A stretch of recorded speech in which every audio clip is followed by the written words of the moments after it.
జై హింద్ ఫ్రెండ్స్, అస్సలాము అలైకుం వరహమతుల్లాహి వబర్కాతు. ఈ మధ్యలో బాగా ట్రెండింగ్లో ఉన్నటువంటి పేరు మృతుడు సాయి కృష్ణ, గాదే సాయి కృష్ణ. నేను చెప్పకూడదు కులం పేరు, కానీ ఈ రోజున మాట్లాడితే కుల ప్రస్తావన తీసుకొచ్చి మాజీ ముఖ్యమంత్రి వర్యులు గౌరవనీయులు శ్రీ వైఎస్ జగన్మోహన్ రెడ్డి గారు చేస్తున్నటువంటి కుల రాజకీయము అత్యంత దారుణము, అత్యంత నీచమైనటువంటి అంశం అని చెప్పేసి చాలా స్పష్టంగా తెలియచేయవచ్చు. ఈ రోజున మీరు కాపు కులస్తులపై లేకపోతే ఈ ఏదైతే జరిగినటువంటి మర్డర్ అంశంపై మీరు వెళ్ళటం, పరామర్శించడం, దాన్ని మేము తప్పుపట్టట్లేదు.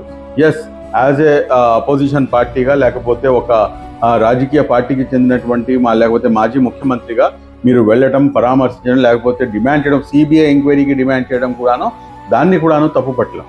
కానీ అసలు పూర్తిగా ఏంటంటే ఒక కాపు కులం పేరు పెట్టి ఈ రోజున కూటమి ప్రభుత్వం ఇంత చక్కటి పాలన అందిస్తుంటే ఈ పాలనను మీరు తప్పుపట్టడానికి, దీన్ని ప్రజల్లో వైషమ్యాలు పెంచడానికి మీరు చేస్తున్నటువంటి ఏదైతే నాటకం ఉందో ఈ నాటకం ఈ రోజున పటాపంచలైపోయింది. ఇదే విధంగా మీరు ఒకసారి గమనిస్తే కనుక, మీరు ముఖ్యమంత్రిగా ఉన్నప్పుడు ఇక్కడ చాలా స్పష్టమైనటువంటి కొన్ని క్వశ్చన్స్ రేజ్ అవుతాయి. అర్జున్ రాజ్ గౌడ్ 10వ తరగతి విద్యార్థి తన చెల్లిని, తన అక్కని ఎవరో వేధిస్తున్నారు అని చెప్పేసి తను పదే దీనికి గురయ్యి అతను వాళ్ళకి కౌంటర్ ఇస్తుంటే ఆ పిల్లోడిని కాల్చి చంపేస్తే మీరు ఆ రోజున మీరు ముఖ్యమంత్రి హోదాలో మీరు ఎందుకని చెప్పేసి వెళ్ళలేదు. ఈ రోజున అడగాల్సినటువంటి అవసరం. అదేవిధంగా మరియమ్మ, మీకు చూస్తే కనుక పులివెందుల నియోజకవర్గం, మీ సొంత నియోజకవర్గానికి చెందినటువంటి నాగమ్మ రేప్ అండ్ మర్డర్కి గురైతే మీ సొంత నియోజకవర్గంలో అన్యాయం జరిగినా కానీ మీరు కనీసం అటువైపు తిరిగి చూడలేదు. డాక్టర్ సుధాకర్ని ఏ రకంగా మర్చిపోగలము, అబ్దుల్ సలాం కుటుంబాన్ని ఏ రకంగా మర్చిపోగలము, అంతెందుకు ఆగస్టు 15వ తేదీన రమ్య అన్న ఒక యువతిని అత్యంత దారుణంగా రేప్ చేసి మర్డర్ చేసినా కానీ మీరు వెళ్ళి మీరు పరామర్శించిన తర్వాత సంగతి.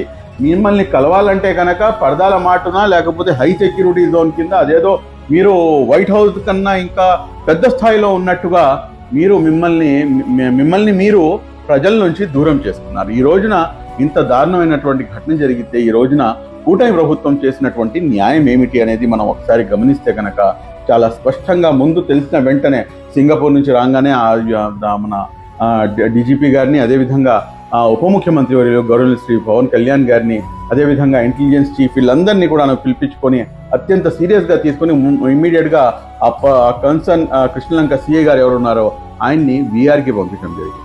దాని తర్వాత ఇంకా నెమ్మదిగా అన్నీ కూడాను ఈ విధంగా జరిగింది అని చెప్పేసి వాస్తవాలు ముందుకు వస్తుంటే సస్పెండ్ చేశారు. అక్కడికి కూడాను ఆగకుండా ఒక ఉన్నతాధికారి, ఒక సూపరింటెండెంట్ ఆఫ్ పోలీస్ని దీనికి ఒక అధికారిగా అధికారిని నియమించిన తర్వాత ఇంకా వాస్తవాలు ముందుకు వస్తే ఈ రోజున అదే కృష్ణలంక పోలీస్ స్టేషన్లో కృష్ణలంక సిఐపై మర్డర్ కేసు నమోదు చేయడం జరిగింది. ఇది రాజకీయాల్లో కావాల్సినటువంటి చిత్తశుద్ధి, ఇది రాజకీయాల్లో కావాల్సినటువంటి ప్రజలకు న్యాయం చేయాల్సినటువంటి బాధ్యత. మీరు కూడాను ఉన్నారు. ఎవరికి న్యాయం చేశారు? ఇప్పుడు మేము మాట్లాడితే మీ సొంత చెల్లి, తల్లి అని చెప్పేసి అవి మాట్లాడితే మీకు చాలా నొప్పిస్తాయి. కానీ ఇక్కడ వాస్తవాలు మీరు చూస్తే కనుక ఈ రకంగా ఉన్నాయి. చాలా స్పష్టమైనటువంటి రీతిలో ఈరోజు చంద్రబాబు నాయుడు గారు వాళ్ళని పిలిపించుకొని ఈ రోజున వాళ్ళ తల్లి చాలా స్పష్టంగా మాట్లాడుతుంది. మాకు దీనికన్నా దీనికన్నా ఎక్కువ న్యాయం ఏం చేయగలరు చెప్పండి?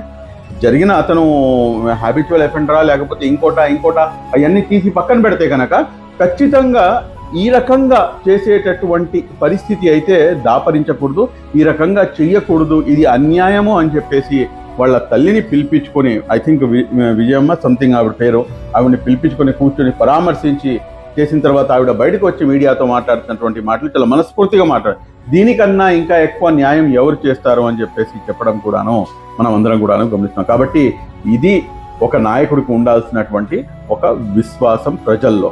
కాబట్టి నేను ప్రజలందరినీ కూడాను కోరేది ఏమిటంటే, ఎందుకని చెప్పేసి మైనారిటీ హక్కుల పరిరక్షణ సమితి కూటమి ప్రభుత్వాన్ని, తెలుగుదేశం పార్టీని, మరీ ముఖ్యంగా గౌరవ ముఖ్యమంత్రి వర్యులు మాన్యశ్రీ శ్రీ నారా చంద్రబాబు నాయుడు గారిని ఎందుకని చెప్పేసి మద్దతుగా బాసటగా నుంచుంటుందని చెప్తే, ఇటువంటి అంశాలు జరిగినప్పుడు మేము కాకపోతే ఇంకెవరు బాధ? ప్రతి పౌరుడు, ఆంధ్ర రాష్ట్రంలో ఉన్నటువంటి 5 కోట్ల మంది ప్రజలు కూడాను కళ్ళు తెరిచి చూడాల్సినటువంటి అవసరం ఎంతైనా ఉంది. Thank you very much. జై హింద్.